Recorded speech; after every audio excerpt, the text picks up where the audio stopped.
What up, guys? Welcome back, and thank you guys so much for joining me again. I see that we have a couple of new people, and I want to introduce myself. My name is Nihanda Helmker, and I talk about politics, people, the present, past.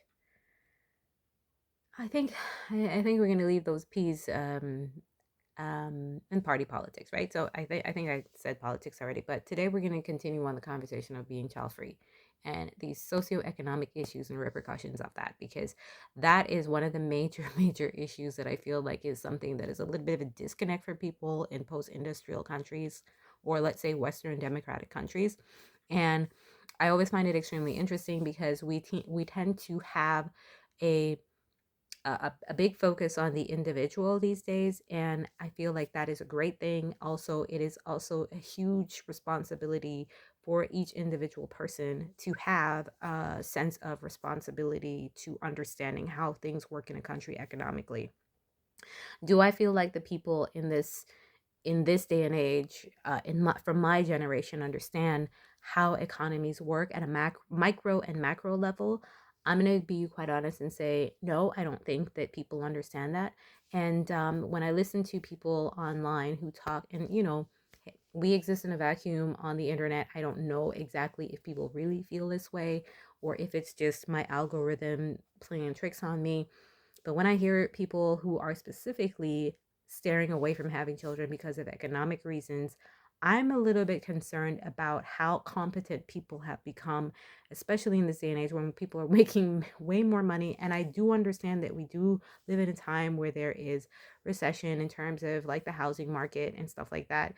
But and I don't know enough about like what exactly some of the hardcore issues in America are right now when it comes to um buying a house. People are talking about how it's expensive to have children because buying a house is impossible, and life and lifestyle is impossible, or extremely expensive. And these are some of the reasons why people are not having children, as to suggest that earlier you could have a wife stay home, and your dad was a carpenter, and you could have a whole house and buy your house for whatever price. I think there's a disconnect between exactly what exactly $1,000 was worth in the 1950s versus what $1,000 is worth now. And I think if we really want to, it's because having children is such a personal decision, and it's not something we want to discuss with people who want to convince us otherwise. We are not actually getting an opportunity to really uncover some of the issues that we have, and some of the gaps that we have in our lives that probably might need some reevaluation. And I think that this is a missed opportunity because there is, like I said, an individual responsibility to the collective. And I use the word collective and community very carefully because I don't want it to come across like as if I'm completely about community at the expense of individualism. But I think that those things have to exist they do exist alongside each other, but I think that they exist in a way that is not complementing each other. We are cutting off our nose to spite our face. And we've come full circle because now the generation that brought us contraceptive and women's rights and women's freedom has now come full circle. And like I said in my first video, it's unfortunate that a lot of the women from that generation are still lying about how lonely and regretful they feel for those of them who did not have children. For the rest of y'all who did, and then gave the takeaway message home that men aren't anything, men are trash, and men are this, that, and the other. And you push your daughters and your granddaughters down a path of forever singlehood. I think that, and emasculate your boys. I think that there needs to be a serious owning of that, of our generation, that while our parents might have struggled through a lot to bring us on this earth and to give us what they could, they were damaged because they were raised by post-war parents. And there's a definite connection from generation to generation as to what we have inherited in terms of our ideologies. And we have to accept that our ideologies did not come out of thin air. They're not original. We inherited them through our brokenness.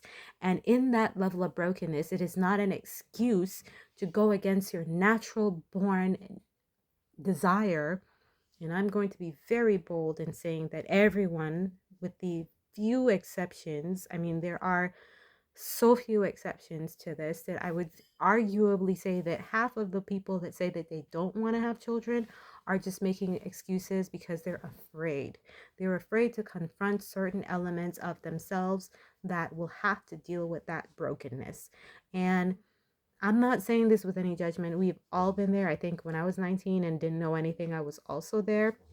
And then I had a little surprise and I had to change my mind because I wasn't going to do anything other than that, because I felt in that moment that it was the most natural part of who I was, even though I wasn't prepared.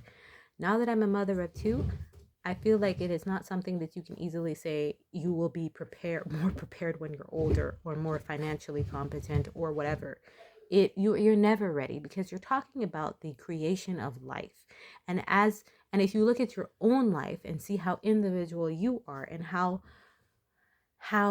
your experiences shaped you so uniquely, yet so typically, you cannot always steer one other person that comes from you in a particular direction and guarantee their success, because there are many elements of life that are beyond your control.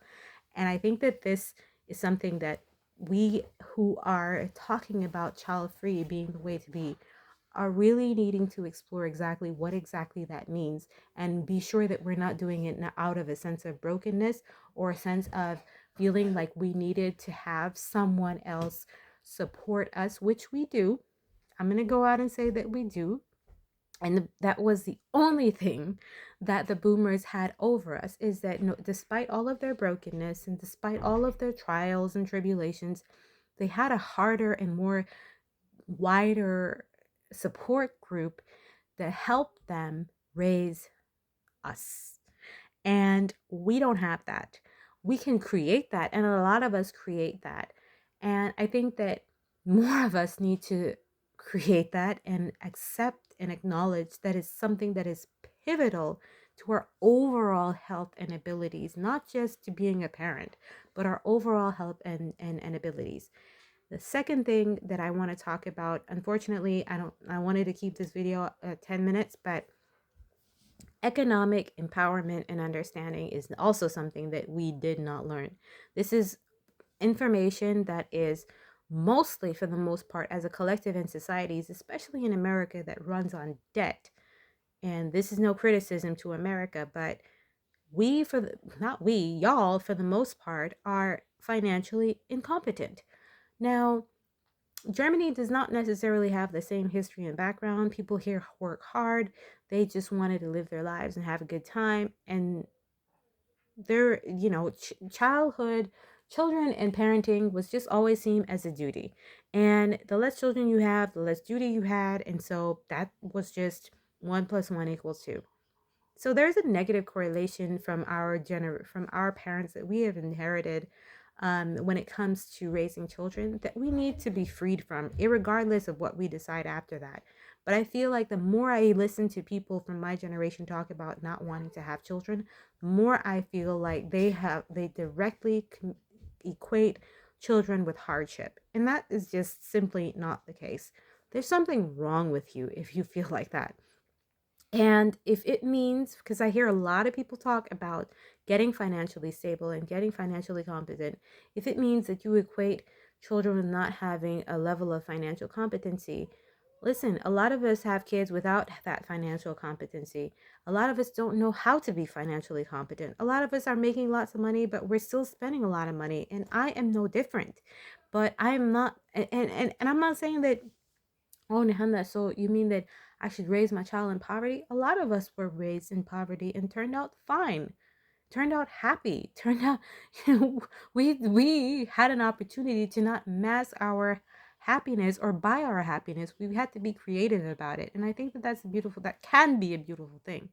But everything is about perspective. And if you have a lens in which you look through the world as negative and hard, then the only person who could take that lens away from you is you.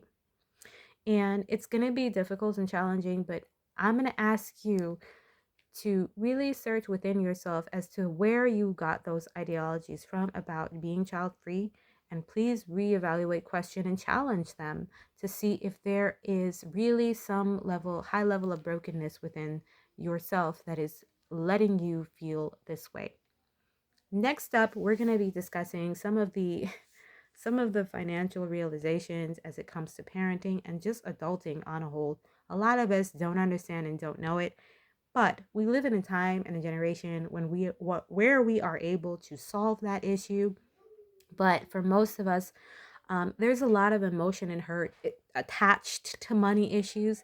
And like they say, money can be the root of all evil. And it is definitely the root of most divorces. So it is no wonder that there is a lot of hardship and stress when it comes to having children as it pertains to how financially stable you are, because a lot of divorces don't end because the man cheat, doesn't end because of sickness, it doesn't end because of the number one reason most people end up being single mothers and getting divorced and having these kids being raised by themselves is because of money.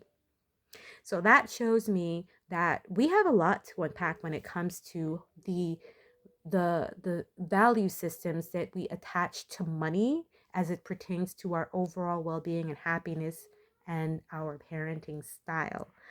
Don't forget that we come from a consumption culture, and instilling non-consumerism in parenting is our job, and to parent ourselves out of that is also our job before we just take the easy route and say, child free for me, and I'm living my best life so I can spend all my money on like what do you call that video game?